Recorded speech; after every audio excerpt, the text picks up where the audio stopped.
Very good morning to you on this 28th day of November. It is Friday, and as we get to the end of the work week, we are encouraged to know that if you've joined us, you have joined the Fifth Connection, a channel on which we are given to the retelling of the storyline of the scriptures. And this morning we are in Ephesians chapter 5 and verse number 24.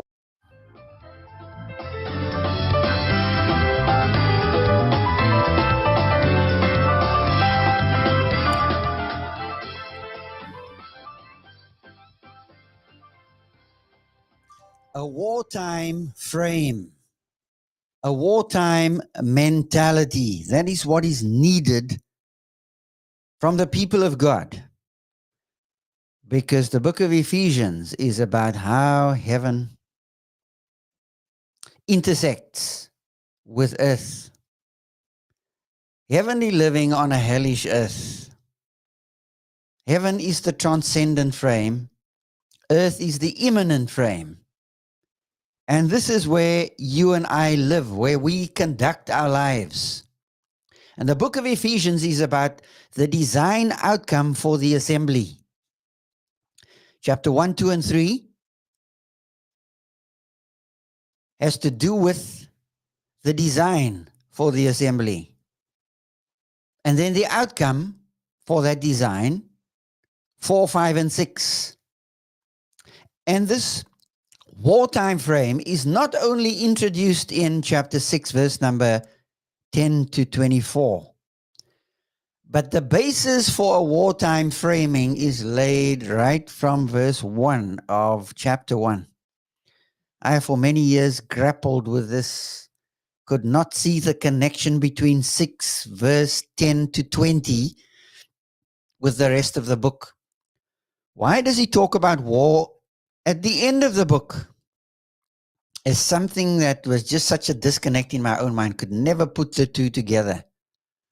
Until I started wrestling in chapter 4, verse number 1. Paul is introducing the wartime frame, and he's laying the basis for war talk and a wartime mentality. Because the theater of operations is earth. But behind the theater of operations is another theater of operations. It's called the unseen realm, where the principalities and powers and rulers of this darkness are doing their damnedest to try to frustrate the plan of God. And believers need to be aware of what war is all about. That's why in chapter 1, verse 1 and 2, walk worthy of the vocation to which you have been called. Your vocation is what draws you in living out your highest optionality, maximizing your life and your opportunity in this theater of operations. And then he talks about walking in love. Walk with high affordance of choice, allowing people to be, allowing them to make choices. Even when my kid makes the wrong choice. Oh, that frustrates us. But if you truly and really love people, you will afford them choices. It's personal, voluntary sacrifice, giving up my aspiration for them versus God's aspiration for them as moral agents on this battlefield. God has not called you onto a playground. He's called you onto a battleground. How's that for comfort? And then he's going to move on and talk about what walking in light looks like. Don't come under the spell of a soporific, of a sleeping pill, and walk around life half asleep, being oblivious to what he is doing and unfolding in his world.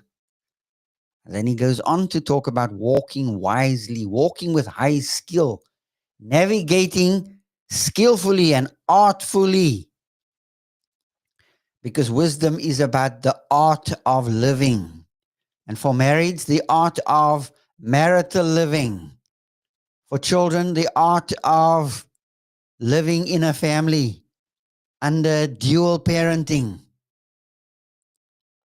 and even for slaves working under masters and their bosses. And so we noted in a previous episode that Paul starts to talk about these battle formations because he's talking about what the field of relationality looks like. Relationality is about relationships, the thing that many of us don't like. We'll rather live alone. Well, if you want to live alone, you may as well buy a cat and die alone.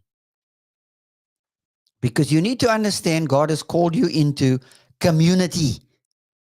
When He salvaged your life from the dregs and dredges of sin, He called you into a family. It's called the assembly.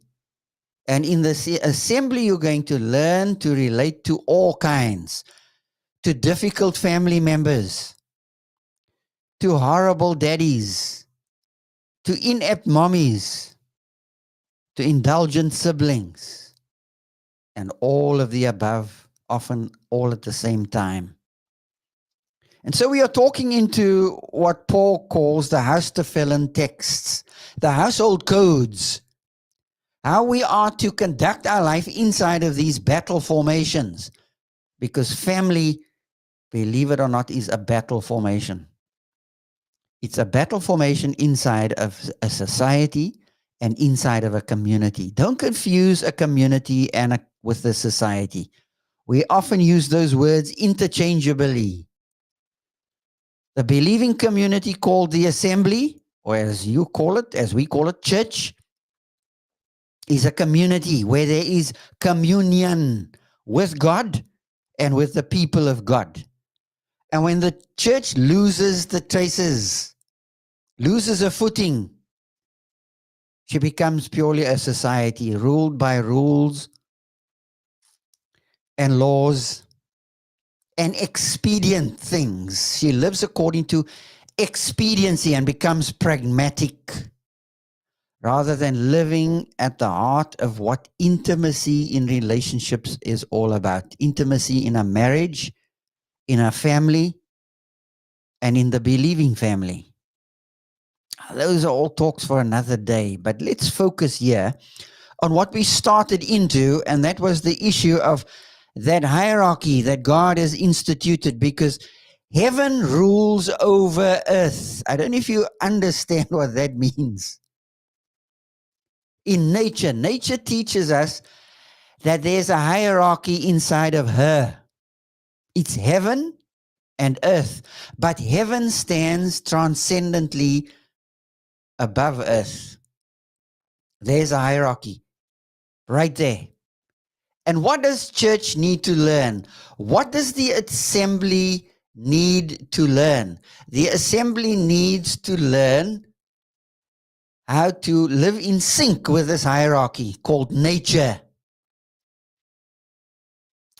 Because long before long before earth will experience the new heaven and the new earth, the new Eden, she will already have opportunities of having a foretaste of what living inside of that hierarchy looks like. Or have you ever tried to defy the hierarchy of nature? Try jumping off a 2-story building. Try jumping off of a 4-story building and see if you ever fall upwards. Nature has a hierarchy. And if you function in sync with that hierarchy, God will provide the checks and the balances. Now, do you believe Him enough this morning to understand that He will put in place the checks and the balances? Maybe you don't.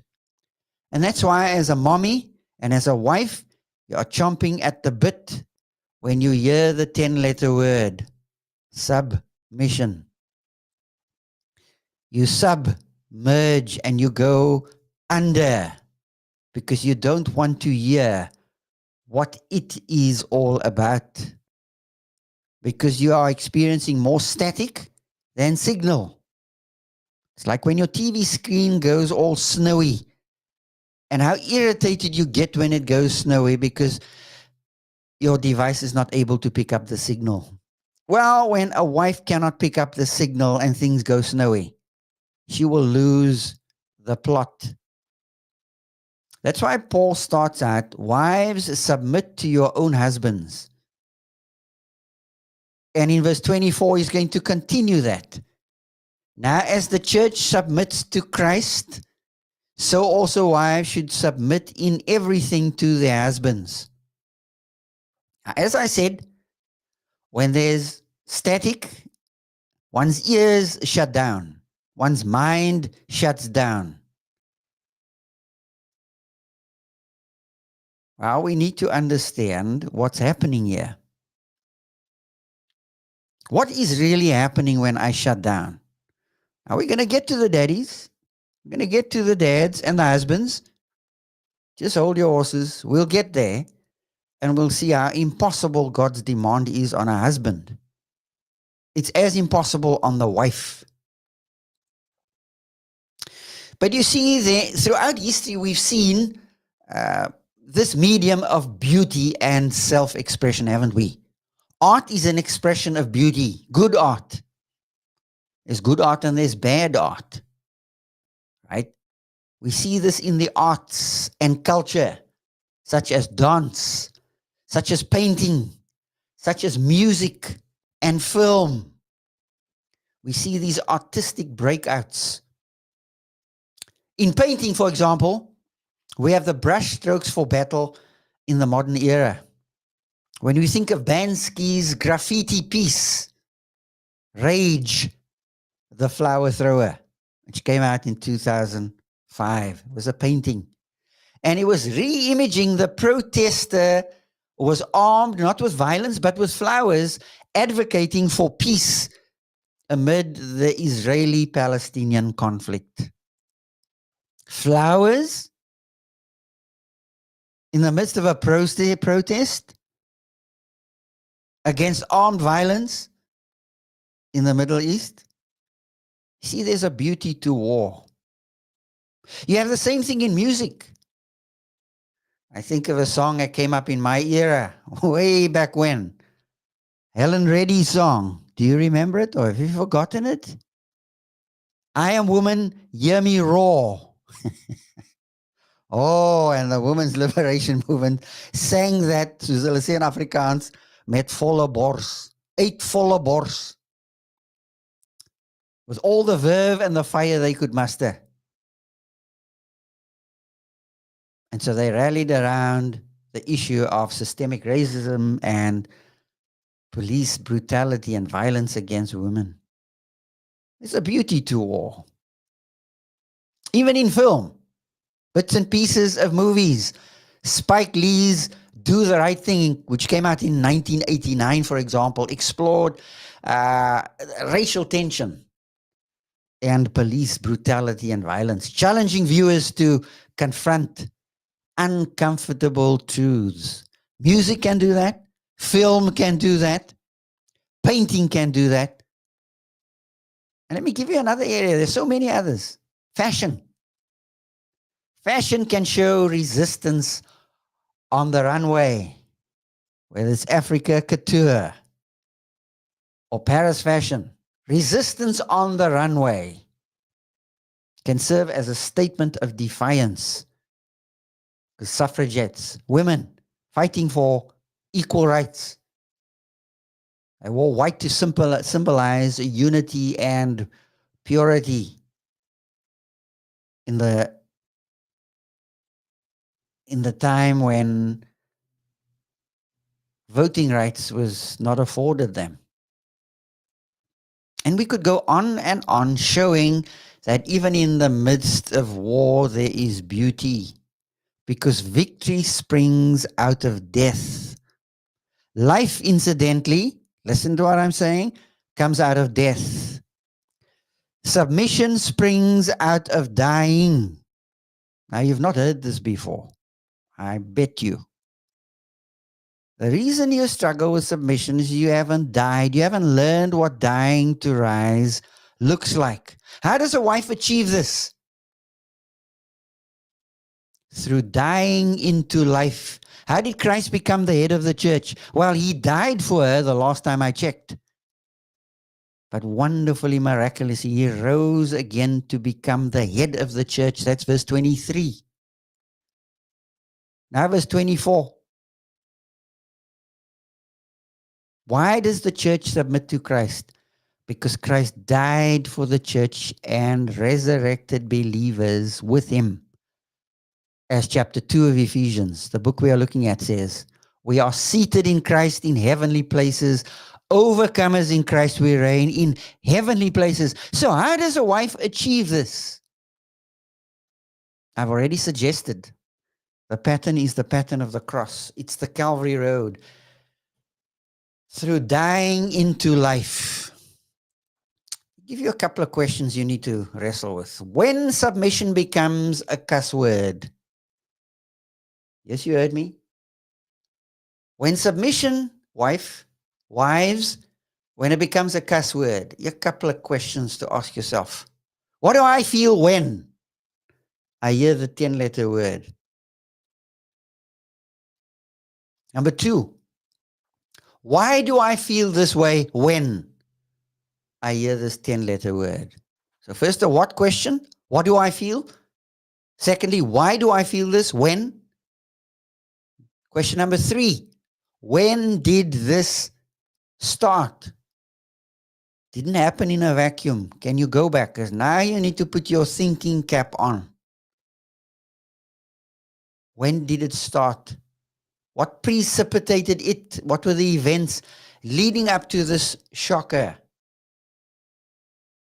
Question number 4, where does it come from? Now, you may not be able to answer that question. Where does it come from? And that's fine. Leave that question for now. But these are things that you need to ponder. Don't shut down, because the older you grow, the harder it gets to address discomfort, to address the hard stuff. And then a fifth question. What need in my life was not met or is not met? When I say was not met, you need to think through, as a child, what needs were not met?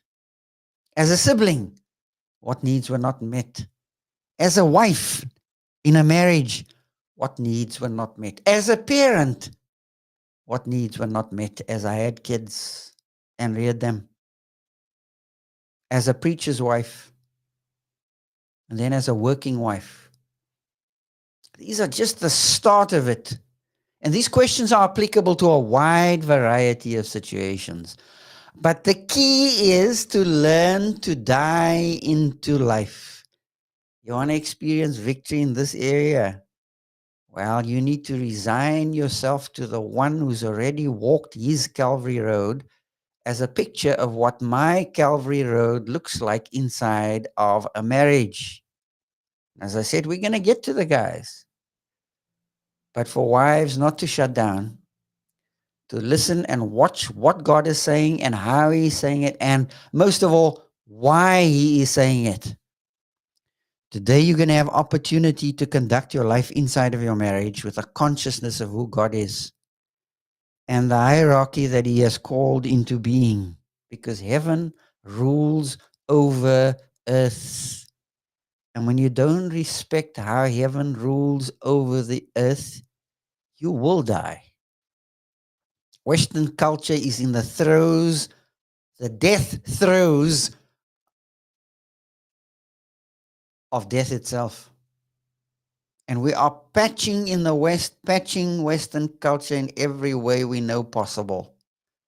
Instead of allowing it to die so that it can rise and burst into life in a new and a fresh way. Is that what you need in your marriage? Well, God is calling you to die to self.